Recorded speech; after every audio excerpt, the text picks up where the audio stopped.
दोस्तों आप लोगों ने कई सारे एम्पलीफायर चलाए होंगे। छोटे से छोटा भी चलाया होगा और बड़े से बड़ा डीजे वाला भी चलाया होगा। तो एक सवाल मैं आप लोगों से पूछना चाहता हूँ कि कोई भी एम्पलीफायर एसी आउटपुट करता है या फिर डीसी। आउटपुट से मेरा मतलब है स्पीकर्स के बारे में, स्पीकर को एसी देता है या फिर वो डीसी। इस वीडियो को पॉज करके आप कमेंट करना, उसके बाद मैं आपको बताऊँगा डिटेल से कि वो क्या आउटपुट करता है। आई होप कि आप लोग कमेंट्स कर चुके होंगे। तो अब मैं आपको बताता हूँ, छोटा सा वीडियो है, देख लेना। कोई भी एम्पलीफायर स्पीकर में आउटपुट क्या करता है, वो करता है एसी आउटपुट, यानी कि अल्टरनेटिंग करंट। इस पूरी प्रोसेस को एम्पलीफिकेशन कहते हैं। तो इसीलिए इसको एक शॉर्ट लैंग्वेज में सभी लोगों के द्वारा एम्पलीफायर कहा जाता है। एम्पलीफाई यानी कि उसको एम्पलीफाई करना। सभी के सभी एम्पलीफायर डीसी से ऑपरेट होते हैं। सबसे पहले आपको पता होगा ट्रांसफार्मर होता है, ट्रांसफार्मर के बाद स्टेप डाउन होता है, उसके बाद वो डीसी बनाता है, डीसी के बाद वो आईसी में, अगर ट्रांजिस्टर का है तो ट्रांजिस्टर में आपका वोल्टेज जाता है, उसके बाद वो एम्पलीफाई होके एसी फॉर्म पे निकलता है स्पीकर के लिए। ठीक है। और स्पीकर के अंदर जो कॉइल होती है, आपको पता होगा कोई भी कॉइल डीसी में वर्क नहीं करती है। किसी भी कॉइल को अगर आपने कॉइल में मैग्नेटिक फील्ड बनाना है तो आपने एसी देनी रहती है। जब आप किसी भी कॉइल को या फिर ट्रांसफार्मर को आप है ना एसी वोल्टेज देंगे, तब जाके वो मैग्नेटिक फील्ड बनाएगा। इसीलिए जो स्पीकर के अंदर जो कॉइल होती है उसको यहाँ से एसी वोल्टेज मिलती है, वो मैग्नेटिक फील्ड बना के तब जाके वर्क करता है। एग्जाम्पल के लिए किसी भी ट्रांसफार्मर को आप लीजिए और उसमें आप डीसी वोल्टेज दीजिए, ट्रांसफार्मर आपका हीट होकर गर्म होकर ख़राब हो जाएगा। तो ट्रांसफार्मर भी आपका जो होता है ना एसी से चलता है, और एसी जो होता है वो मैग्नेटिक फील्ड बनाता है, उसमें फ्रीक्वेंसी होती है। ठीक है।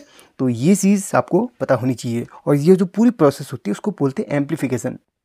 अब मैं आपको दिखाता हूँ एक छोटा सा एम्पलीफायर। एम्पलीफायर कोई सा भी हो सकता है। ठीक है। एम्पलीफायर के अंदर जितने भी एम्पलीफायर आते हैं, भले वो छोटा सा हो, कोई सा भी हो सकता है, ये वाला 3110 भी हो सकता है या फिर कोई सा भी हो सकता है, सभी के सभी एसी आउटपुट करते हैं। तो ये सवाल अगर आपको कभी पूछा जाए तो डायरेक्टली आप जवाब दे सकते हैं। इसको मैं चलिए ऑपरेट करता हूँ। ऑपरेट तो डीसी से ही होगा, लेकिन ये आउटपुट में एसी करता है। अभी ऑपरेट हो चुका है।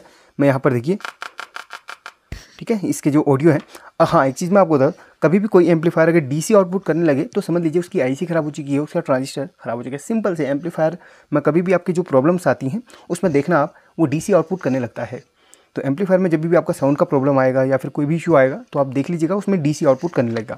तो यहाँ पर देखिए, ये इसको हम एसी में यहाँ पर सेट कर दिया है, और यहाँ पर ये बिल्कुल सेट हो चुका है। चलिए इसको ऑफ करते हैं, दोबारा से इसको सेट करते हैं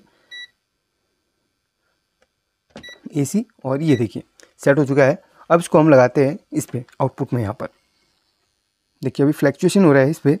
ठीक है। अब इसको हम इस पर लगाते हैं। और एक चीज़ मैं आपको और बताना चाहूँगा, यहाँ पर स्पीकर में ना प्लस माइनस की वायर नहीं होती है। आपने कभी भी देखा, स्पीकर को कैसे भी लगा लो, कैसे भी आप स्पीकर को लगा लो, कभी ख़राब नहीं होता। ना स्पीकर ख़राब होता है ना आपका एम्पलीफायर ख़राब होता है। आपको पॉजिटिव लगा लो, पॉजिटिव का नेगेटिव में लगा लो, इस तरीके से। हाँ, भले इसमें यहाँ पर प्लस माइनस ज़रूर लिखा होता है, लेकिन यहाँ पर स्पीकर की वायर को एक फिक्स नहीं रहता कि आपने यहीं पे लगाना है। हाँ, काफ़ी लोग फॉलो करते हैं नियम को, बट गलत भी आप लगा लें तो भी प्रॉब्लम नहीं होती है। चेक करके देख लेना, कभी प्रॉब्लम नहीं होती है। ठीक है। इसमें प्लस माइनस का उतना रोल नहीं होता है। अब यहाँ पर देख लो, ये देखो, चलिए इस इधर पे लगाता हूँ। यहाँ पर बार बार हाथ हिल जा रहा है। ये देखिए यहाँ पर मैंने लगा लिया है। तो ये देखिए अभी यहाँ पर बिल्कुल सेट है। अब मैं यहाँ पर देखिए इस पर टच करूँगा AUX में, तो वहाँ पर देखिए फ्लैक्चुएशन होएगा। ये देखो, देखिए फ्रीक्वेंसी भी वहाँ पे बिल्कुल देखिए फ्लैक्चुएट हो रही है। क्योंकि है ना, इसमें अभी डायरेक्ट बिल्कुल एसी नहीं आ रहा। जब जब इसमें आपकी वॉइस जाएगी, यानी कि आप इसमें सिग्नल इनपुट करेंगे, उसी हिसाब से आउटपुट करेगा। तो उसी हिसाब से फ्रीक्वेंसी भी इसका ऊपर नीचे होगी। एसी में तो भले 50 हर्ट्ज होती है, लेकिन यहाँ पर फ्रीक्वेंसी इसके इनपुट से चेंज होती है।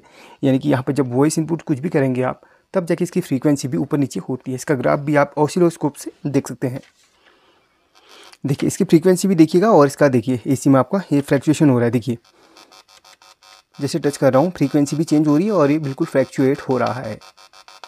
ये देखिए, तो टोटल मिला के कोई भी अगर आपसे पूछे तो आप सीधे जवाब दीजिएगा कि भाई कोई भी एम्पलीफायर आउटपुट में एसी देता है। ठीक है। तो आई होप कि ये बहुत सारी जो मैंने आपको चीज़ें समझाई हैं अच्छी तरीके से समझ में आ गई होगी।